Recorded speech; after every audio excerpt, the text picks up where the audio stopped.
पड़ेला।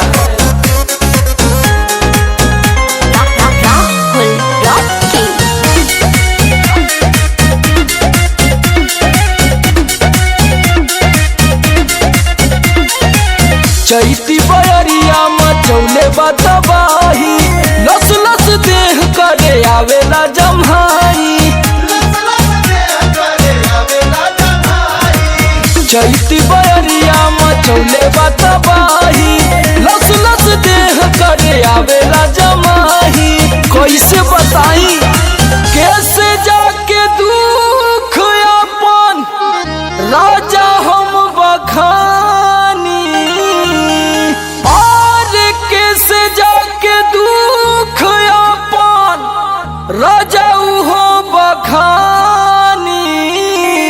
पियऊ हो जैसे जुए महुआ राजा जुए मोर जवानी, जैसे जुए महुआ राजा जुए मोर जवानी, जैसे जुए महुआ राजा जुए मोर जवानी, जैसे जुए महुआ राजा जुए मोर जवानी, जुए मोर जवानी राजा जुए मोर जवानी, राजा जुए मोर जवानी।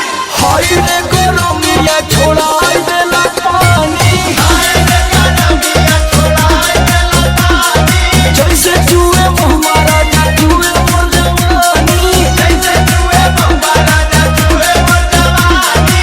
लागता कि सब लुटा जाइए राजा जी।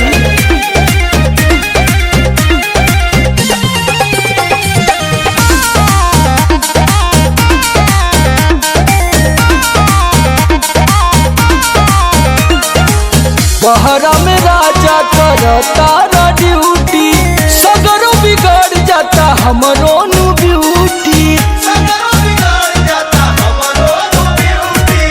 बहरा में राजा करता ड्यूटी, सगरो बिगड़ जाता हमरो नु ब्यूटी।